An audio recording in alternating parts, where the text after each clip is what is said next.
Bem, queridos, vamos passar a exposição da Palavra de Deus. Vamos para o livro de Gênesis, capítulo 21. Dando sequência à nossa série de mensagens nesse livro extraordinário, o livro dos princípios, o livro de Gênesis. Nós vamos do verso 22 até o verso 34. Abraão faz uma aliança com Abimeleque, e onde Deus revela o seu nome como Deus eterno. Gênesis 21, de 22 a 34. Ouçamos a leitura.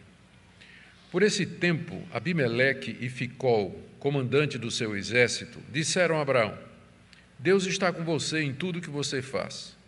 Portanto, aqui nesse lugar, jure por Deus que você não enganará a mim, nem a meu filho, nem a meu neto, e que tratará a mim e a terra que você tem morado com a mesma bondade com que eu tratei você. Abraão respondeu: eu juro. Mas Abraão repreendeu Abimeleque por causa de um poço de água que os servos deste haviam tomado à força. Abimeleque disse: não sei quem fez isso. Além do mais, você nunca me falou nada, e eu não tinha ouvido nada a respeito, a não ser hoje. Então Abraão pegou ovelhas e bois e os deu a Abimeleque. E os dois fizeram uma aliança. Abraão pôs à parte 7 cordeiras do rebanho. Abimeleque perguntou a Abraão: o que significam as 7 cordeiras que você pôs à parte? Abraão respondeu: você receberá das minhas mãos as 7 cordeiras, para que me sirvam de testemunho de que eu cavei esse poço. Por isso aquele lugar foi chamado de Berseba, porque ali os dois fizeram um juramento. Assim fizeram aliança em Berseba. Depois Abimeleque e Ficol, comandante do seu exército, voltaram para as terras dos filisteus. Abraão plantou uma tamargueira em Berseba e invocou ali o nome do Senhor, o Deus eterno. E por muito tempo Abraão morou na terra dos filisteus. Até aqui, queridos, a leitura da palavra de Deus. Vamos orar mais uma vez. Ó Deus bendito, Deus eterno, Pai do nosso Senhor Jesus Cristo, mais uma vez nos dirigimos ao Senhor nesse culto, no qual o Senhor nos convoca para te dirigirmos orações e louvores e também para ouvirmos a Tua voz. Pedimos que agora, ao abrirmos a Escritura, o Senhor fale conosco, dê que a exposição da mesma seja instrumento Teu na vida de cada pessoa aqui presente e que nos acompanha também através dos recursos de mídia. Ouve a nossa oração, Senhor, é o que pedimos em nome de Jesus. Amém. Amém. Queridos, na mensagem anterior, nós vimos como Isaque foi confirmado como aquele herdeiro que Deus havia prometido a Abraão, em quem a promessa da terra e de uma descendência numerosa essas promessas seriam cumpridas. Seria Isaque e não Ismael o portador dessas promessas e o continuador daquela linhagem que vem desde o tempo dos setitas, logo depois do Jardim do Éden. Nós vimos também o episódio em que Isaque foi desmamado, geralmente acontecia aos 3 anos, e Abraão deu um banquete. E houve um incidente familiar, Ismael estava zombando de Isaque, e então Sara demanda a expulsão dele e de sua mãe Agar da tribo. E Ismael então é despedido juntamente com sua mãe, devia ter uns 16, 17 anos de idade, e eles vão na região do Egito, vão embora de volta para a terra de Agar. E com isso, diante de todos, ficou confirmado que, de fato, o herdeiro de Abraão não seria o seu filho mais velho, Ismael, mas Isaque, que era o filho da promessa que nasceu pelo poder do Espírito Santo. Isaque, então, está confirmado. Aqui no texto que nós lemos, nós vemos Moisés registrando como Deus, através dos meios naturais, através dos costumes daquela época, assegurou proteção e provisão para Isaque, o herdeiro de Abraão. De uma forma que Deus continuou a revelar o seu amor leal a Abraão e aos seus descendentes e ratifica a sua intenção de cumprir o que Deus havia prometido. O que nós temos aqui é um capítulo sobre a providência de Deus. Deus cuidando para que a sua promessa se cumpra. protegendo o seu povo eleito, cuidando para que Isaque tenha prosperidade e tenha paz, ele que seria o descendente de Abraão e seria o seu herdeiro. Nosso objetivo, então, é entender isso aqui a partir do texto e, no final, fazer algumas aplicações. Queira nosso Deus nos acompanhar e nos guiar em tudo isso que nós iremos fazer. A primeira parte, então, é o relato de uma proposta que o rei Abimeleque fez a Abraão de que fizessem um tratado de paz. Está aí do verso 22 até o verso 24. E essa proposta aconteceu, diz aí o verso 22, por esse tempo, Abimeleque e Ficol, comandante do seu exército, disseram a Abraão: Deus está com você em tudo que você faz, etc. Jure, vamos fazer um acordo, tudo bem. Então, essa expressão, nesse tempo, dá a entender que essa proposta que Abimeleque veio fazer a Abraão foi na mesma ocasião daquele episódio que nós vimos na mensagem anterior, em que Abraão deu um banquete, convidou os seus amigos, Abimeleque provavelmente estava no banquete, e ali ficou confirmado que seria Isaque o herdeiro de Abraão. Lembrando que Abimeleque não era um desconhecido para Abraão, ele era o rei dos filisteus, era o rei daquela região ali, morava na cidade de Gerar. Abraão morava nas cercanias da cidade, um pouquinho mais para o sul. Abimeleque uma vez tinha tomado Sara, a mulher de Abraão, pensando que era sua irmã, para casar com ela, enganado por Abraão. Depois ele devolve a esposa, uma vez que tudo ficou esclarecido, e é esse mesmo Abimeleque que agora vem fazer essa proposta de paz. E ele vem com Ficol, que era o comandante do seu exército, era talvez o seu braço direito, era a pessoa de maior confiança do rei, e isso dava um caráter oficial à visita de Abimeleque. Ele vem, logo depois do banquete, ele vem falar com Abraão.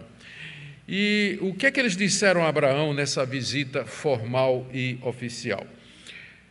Abimeleque começa dizendo no verso 22, Deus está com você em tudo o que você faz. Isso está vindo da boca de um rei filisteu, de um rei pagão.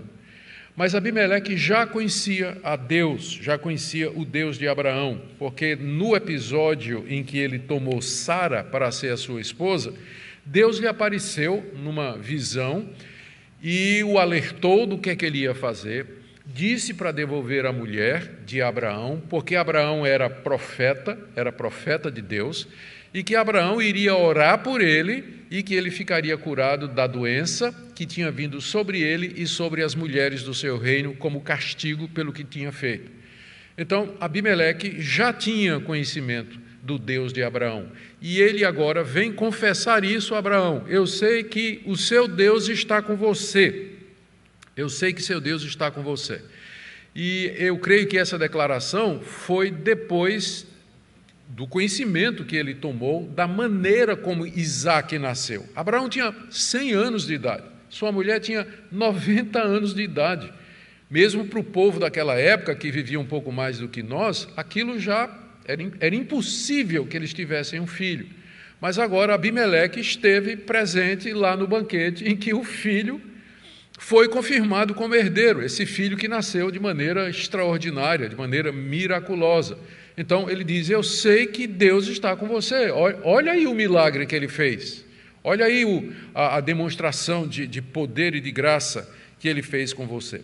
Além disso, Abimeleque tinha visto que Abraão era rico e era poderoso, e ele sabia da história de como Abraão, com seu exército de quase 400 homens, havia perseguido e derrotado 5 reis da Babilônia que tinham chegado na região do Vale do Rio Jordão e atacado as cidades, o episódio em que ele salva Ló, o seu sobrinho, das mãos daqueles reis e traz de volta todo o despojo e todas as vidas que haviam sido sequestradas. Os filisteus sabiam do poderio militar de Abraão e, portanto, era de todo interesse dos filisteus ter um tratado de paz com esse poderoso chefe seminômade que era Abraão. Abraão não era uma figura qualquer. Às vezes as pessoas leem o livro de Gênesis e pensam assim, Abraão com uma mochila nas costas e Sara puxando um menino pela mão,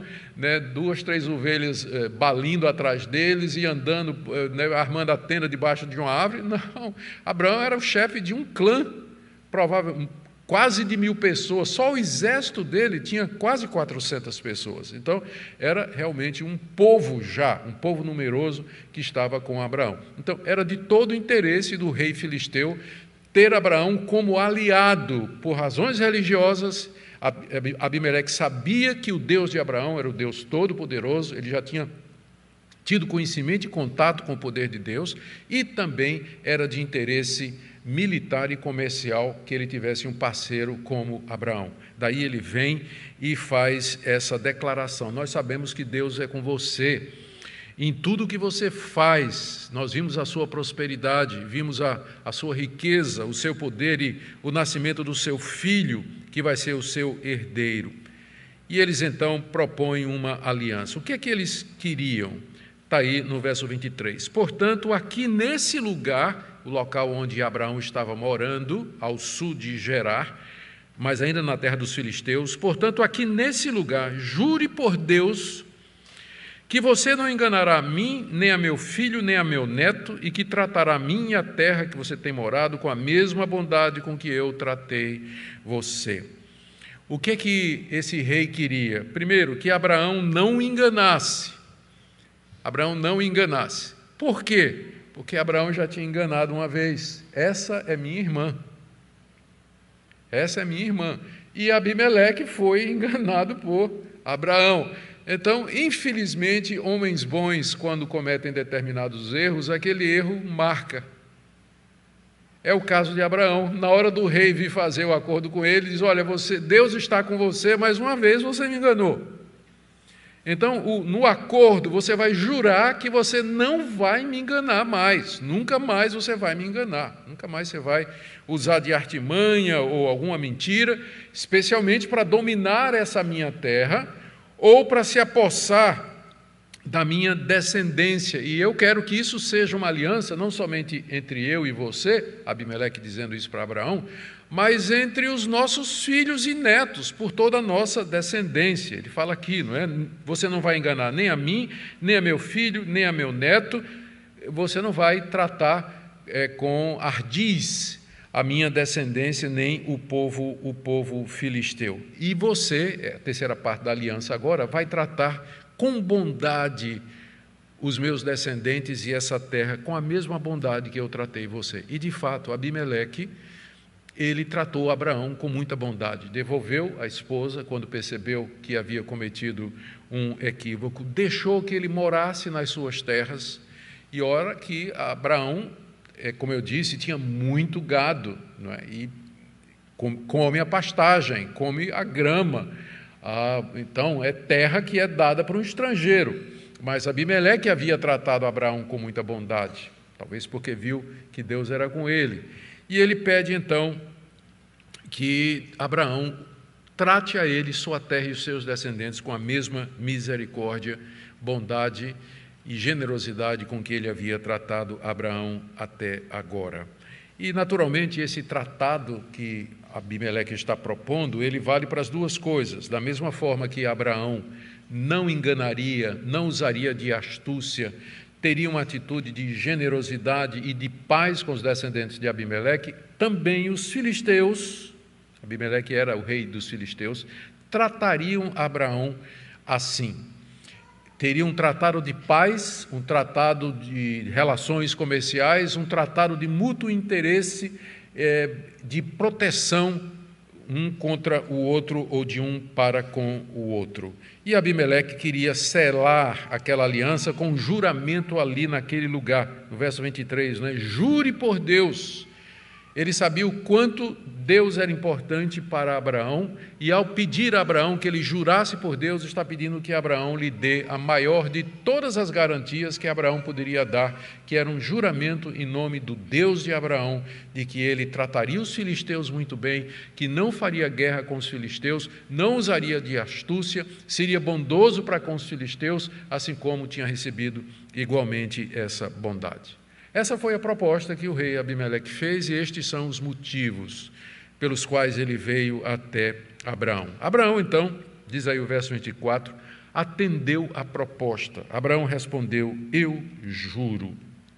Ali mesmo, na sua casa, na presença dos representantes dos filisteus e de sua tribo, ele jura diante de Deus de que não enganaria e que não agrediria os descendentes de Abimeleque até a terceira geração, conforme o rei filisteu havia pedido. É claro, como eu disse, estava implícito de que o mesmo valia com relação aos descendentes de Abraão. O tratado é um tratado de mão dupla, é um acordo entre aqueles dois povos desse tratamento pacífico, e era do total interesse de Abraão também, porque dessa forma ele iria garantir proteção para Isaque. Abraão tinha todo interesse nesse tratado, ele iria garantir proteção para o seu filho Isaque, que tinha 3 anos, mas que era o seu herdeiro, e Abraão tinha intenção de ficar naquela região ainda durante muito tempo, como nós vamos ver no final do texto. Então, total interesse com aquele acordo que está sendo proposto, garantindo proteção para Isaque e para os seus filhos naquela região, por pelo menos 3 gerações, não é? Abimeleque, o filho e o neto, que foi o que ele mencionou. Pelo menos por 3 gerações, aquele tratado haveria de funcionar. Tratado proposto, juramento feito. Antes de celebrar, uma coisa precisa ser resolvida. Antes da celebração da aliança, havia um assunto delicado que precisava ser enfrentado, que era a questão do poço. Está aí do verso 25 até o verso 26. Poços eram muito importantes e necessários para seminômades como Abraão. Abraão chegava num lugar, passava um tempo, depois ele levantava acampamento com todo o gado, todo aquele pessoal que estava com ele, ia para outro lugar, geralmente conforme a orientação de Deus, e já fazia algum tempo que ele vinha peregrinando ali ao sul de Canaã, já começando o deserto do Negueve, ou o deserto de Sur, já chegando perto do Egito, ficando do lado esquerdo da península do Sinai, quando você olha o mapa, uma região deserta. E os poços eram muito importantes, porque deles dependia a vida da tribo de Abraão e de todo o gado, e não era pouco. Abraão tinha muito gado, muitas ovelhas, bois e animais de pequeno porte, cabras que acompanhavam todo o seu rebanho.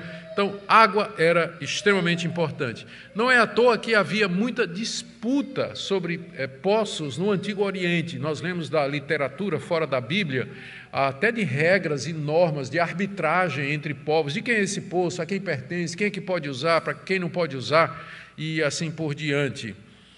E era costume das tribos nômades, como aquela de Abraão, encontrar água. Eles eram peritos em descobrir onde tinha água e eram peritos em cavar poços, abrir poços e encontrar água para as necessidades da tribo. E geralmente a regra era, no Antigo Oriente, que o poço era de quem cavava.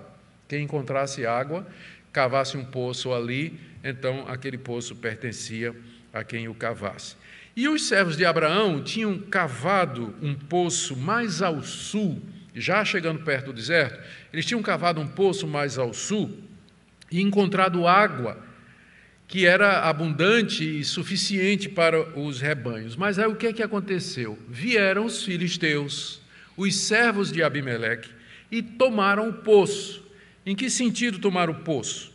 Eles disseram: olha, esse poço aqui está na terra do rei Abimeleque. Vocês abriram um poço aqui na terra da Filístia, nas terras da Filístia, e se apoderaram do poço, usando de violência, como o texto diz aqui, não é? Final do verso 25, que os servos de Abimeleque haviam tomado o poço à força, e eu creio que no sentido de que eles disseram assim: a partir de hoje, somente os rebanhos de Abimeleque podem vir beber água aqui. Vocês levem o gado de Abraão para beber água em outro lugar, ou vocês vão procurar água em outro lugar, mas esse poço aqui é exclusivo para os rebanhos dos filisteus, vocês não podem vir mais aqui. Já pensou que situação? Abraão com certeza tomou conhecimento disso. Abraão soube, olha, os filisteus estão impedindo que a gente use aquele poço que foi cavado, eles estão usando o poço para si. Mas o patriarca, veja aqui a sabedoria de Abraão. Abraão imaginava que era melhor perder um poço do que a paz com os moradores da terra. Às vezes é melhor perder o menos para manter o mais. E ele não disse nada, ele não reclamou, ele tinha um poderio militar suficiente para enfrentar os filisteus, mas ele disse, ele no coração tinha dito, eu não vou falar sobre esse assunto, eu vou engolir esse mosquito, eu vou abrir mão desse direito que eu tenho aqui. E às vezes, queridos, é exatamente isso que nós precisamos fazer e que a gente não faz no casamento, no relacionamento de amigos, às vezes em questões de trabalho, a insistência absurda que a gente faz em determinadas coisas que nos levam a perder outras que são mais importantes. Abraão resolveu não dizer nada, mas agora, no tempo de Deus, chegou o momento, porque tem o momento de Deus para dizer as coisas. A gente sempre deve dizer a verdade, mas lá no livro de Eclesiastes está dizendo que o coração do sábio conhece o tempo e o modo. A gente tem que saber o tempo de dizer e o modo de dizer. Abraão esperou e agora chegou a hora. Abimeleque veio propor um acordo. Abraão disse, está tudo bem, mas tem um pequeno assunto que eu quero tratar com você. Então estava na hora, o momento propício, estava cavalheiro agora, para poder tratar da questão. E aí diz aqui o texto que ele repreendeu Abimeleque pelo que tinha acontecido. A nossa tradução, a Almeida, eu creio que traduziu muito pesado, porque o texto, essa palavra repreendeu, ela pode ser traduzida como reclamou, que é menos, não é? É menos pesado. Abraão reclamou de Abimeleque. Então, a NVI, a nova tradução na linguagem de hoje, a NVT, elas já trazem reclamou em vez de repreendeu. Ele fez uma reclamação, disse, olha, os seus servos tomaram aquele poço, que não está longe daqui, e onde eles estavam não era longe do poço, tomaram o poço que eu cavei, e eu nunca disse nada, mas se nós vamos agora ter um tratado de paz, então esse assunto tem que ser resolvido. Vamos estabelecer o que é certo e o que é direito. O que é certo e o que é direito. E aqui Abimeleque, mais uma vez, se mostra inocente no assunto, né? É a segunda vez que ele não sabe. Primeiro, ele tomou a mulher de Abraão e não sabia que era a irmã dele. E agora os seus servos tomaram o poço de Abraão e ele não sabia que seus servos tinham feito disso, né? Então, eu creio na inocência de Abimeleque, mas ele poderia ser um rei mais bem informado.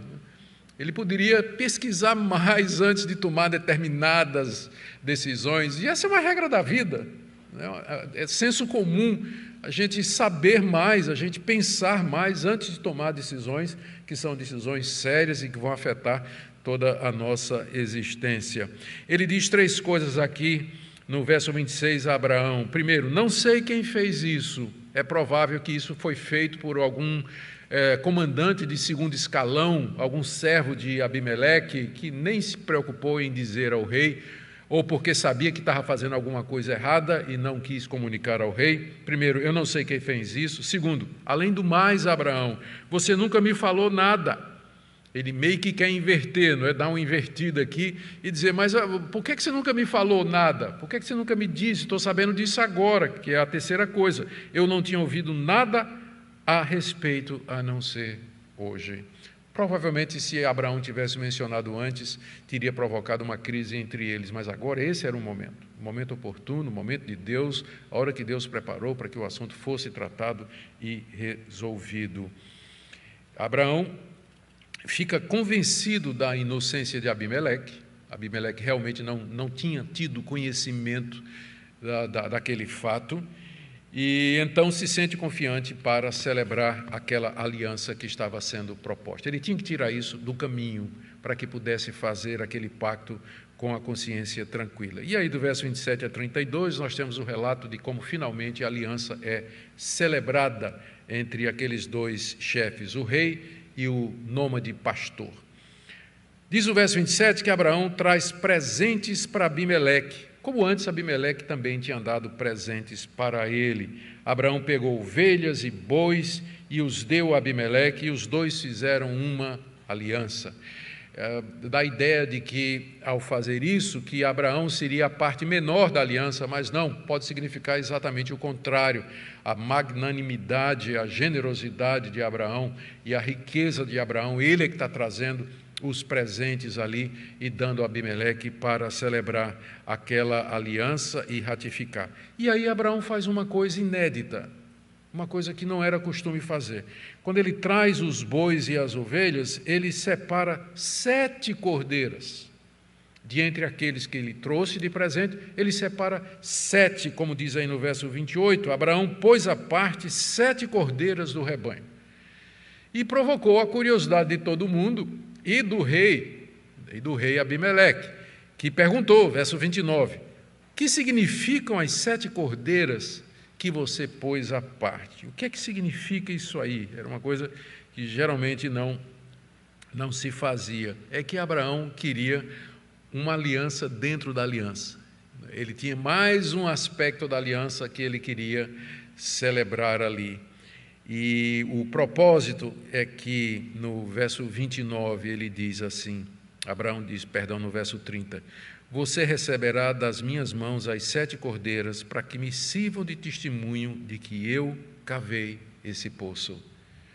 Abraão queria resolver a questão da propriedade do poço de uma vez por todas. 7 cordeiras na presença de todo mundo, do povo filisteu e da sua tribo.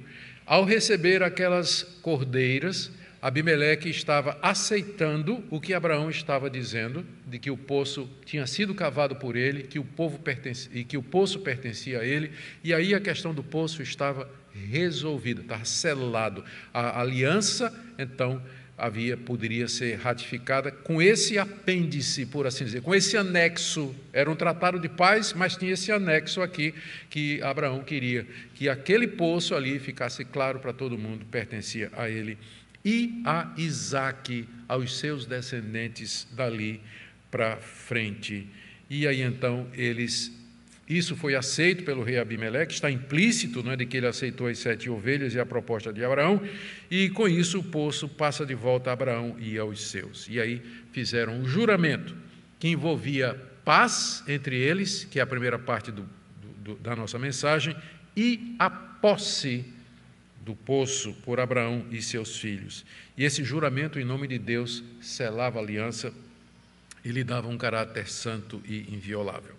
Diz aí Moisés, no verso 31, por isso aquele lugar foi chamado de Berseba, porque ali os dois fizeram um juramento. Berseba significa, em hebraico, tanto poço do juramento, como poço dos 7, ou local dos 7 poços. Poderia ser qualquer uma dessas 3 traduções. Ou a intenção é que fosse tudo isso, porque ali os dois fizeram um juramento, e ali o juramento foi testificado pelas 7 cordeiras que Abraão deu a Abimeleque. Daí o nome do poço ser Berseba. A palavra Berseba em hebraico é muito parecido, 7 e juramento. Então, o poço do juramento, ou poço das 7 ovelhas, ou o local dos 7 poços. Essa última possibilidade é mais improvável. Mas isso mostra um costume, uma prática dos escritores bíblicos de explicar os nomes. Os orientais tinham essa prática de dar nomes a um local, a alguma região, com base em algum evento importante que aconteceu ali.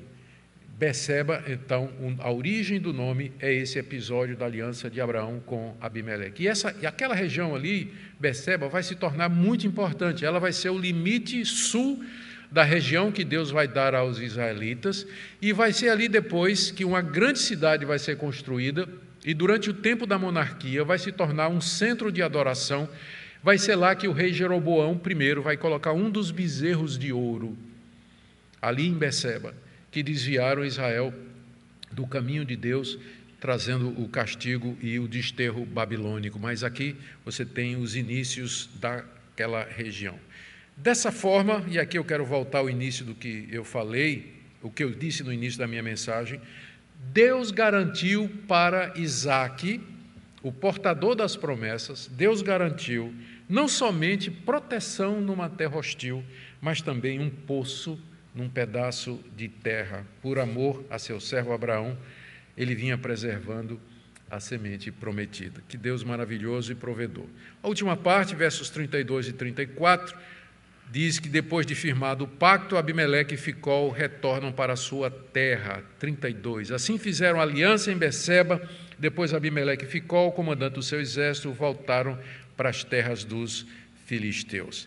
E aí, Abraão, sempre Abraão, verso 33, plantou uma tamargueira ali na região do poço. A tamargueira é um arbusto do deserto, muito forte, resistente, com as folhinhas miúdas, que exige muita água para poder crescer e florescer, e que depois de grande fornece uma sombra maravilhosa e aprazível. Por que Abraão plantou uma tamargueira ali naquela terra que agora era sua, aquela região do poço ali que agora era sua? Primeiro, para simbolizar a graça de Deus, sem dúvida, ali no deserto, que lá no meio do deserto floresce a graça de Deus, a misericórdia de Deus. Segundo, para demarcar sua propriedade, essa terra é minha, esse poço é meu, e essa tamargueira está aqui como testemunho disso. Terceiro, um ato de fé na promessa de que Deus lhe daria posse perpétua daquela terra e aos seus descendentes. É como se ele dissesse assim: eu vou plantar essa árvore aqui, porque essa terra é minha. Deus vai me dar essa terra, não somente aqui, mas daqui até Dan, até o rio Eufrates, lá em cima, tudo isso Deus haverá de me dar. E essa tamargueira plantada aqui é uma expressão da minha confiança. Pela fé, Abraão estava vendo o invisível, estava vendo a sua descendência habitando naquela terra, e aquela tamargueira era um sinal disso aí. E ele ali invocou o nome do Senhor, o Deus eterno. É a terceira revelação do nome de Deus. Deus já se revelou como El Shaddai, Todo-Poderoso, El Elyon, o Deus Altíssimo, e aqui ele se revela como El Olam, o Deus eterno. Cada uma dessas revelações que Deus faz de si mesmo, do nome que ele faz de si mesmo, tem a ver com as circunstâncias. E aqui fica evidente porque que Abraão invocou o nome do Deus eterno. Abraão sabia, percebeu claramente de que ele estava passando. Deus já tinha levantado um seu descendente. Deus havia garantido a paz do seu descendente e a terra, através dessa aliança com Abimeleque, e aquela terra um dia seria dos seus descendentes. Então, Abraão tinha consciência de que ele era humano, que ele estava passando, que uma nova geração estava chegando para o lugar dele, através do seu filho Isaque, mas o Deus das promessas era o mesmo, o Deus eterno, é o mesmo Deus lá do jardim, é o mesmo Deus que fez a promessa de que viria a semente da mulher, é o mesmo Deus que separou a linhagem de Sete, é o mesmo Deus que preservou Noé, é o mesmo Deus que chamou Abraão, que vai proteger Isaque, Jacó, os patriarcas, Davi, e de quem virá Jesus Cristo, o nosso Salvador. Ele é El Olam, o Deus eterno. Esse é o nome com o qual ele se revela aqui nesse episódio de maneira tão apropriada.